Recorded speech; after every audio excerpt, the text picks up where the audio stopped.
এখানকার ভয়াবহ অবস্থা আজকে হয়তো লুটপাট নেই, কিন্তু পাথর যা নিয়ে গেছে তাতে এ পর্যটন স্পট মারাত্মক ক্ষতিগ্রস্ত হয়েছে। পাথর বলতে কিছু নেই এখানে এখন আর। সিলেটের ভোলাগঞ্জে সাদা পাথর নামক পর্যটন স্পটে দাঁড়িয়ে এ কথাগুলো বলেছিলেন সেখানকার স্থানীয় একজন সাংবাদিক মাহবুবুর রহমান রিপন। মঙ্গলবার সকালে সাদা পাথরের ওই স্থানে গিয়ে তিনি সরেজমিনে পরিস্থিতি দেখেছিলেন। তিনি জানান, আগের সাথে তুলনা করতে গেলে এখন ভোলাগঞ্জে সাদা পাথর নেই বললেই চলে। মাহবুবুর রহমান বলেছেন, আগের সাথে তুলনা করলে বলা যায় প্রায় ৭৫% পাথর এখান থেকে তুলে নিয়ে গেছে। ২৫% পাথর এখন এখানে আছে, যেটা বিজিবির ক্যাম্পের সাথেই লাগোয়া স্থানে আছে।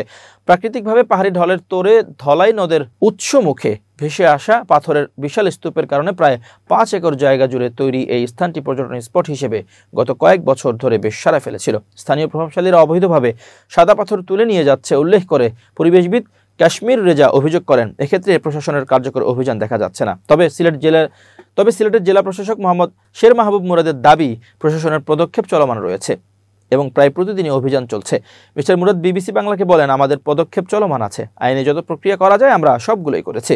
এখানে মোবাইল কোর্ট সহ টাস্ক ফোর্সের অভিযান এবং বিভিন্ন সময় নিয়মিত মামলা পর্যন্ত দায়ের করা হয়েছে। এরপরেও কেন পাথর লুট বন্ধ করা যাচ্ছে না এমন প্রশ্নে মিস্টার মুরাদ বলেন, তারপরেও এরকম অবস্থা।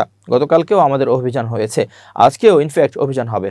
তারপরেও কেন এরকম হচ্ছে সেটা জানার জন্য আগামীকাল একটা সভা ডেকেছি আমরা। সভা করে এই বিষয়টা আমরা বোঝার চেষ্টা করব। সে অনুযায়ী আমরা বিকল্প বা অন্য করণীয় আছে কিনা তা নির্ধারণ করব। বাংলাদেশ পরিবেশ আন্দোলনের সিলেট জেলা সাধারণ সম্পাদক মিস্টার রেজা মনে করেন, প্রশাসন কোনোভাবেই এর দায় এড়াতে পারে না।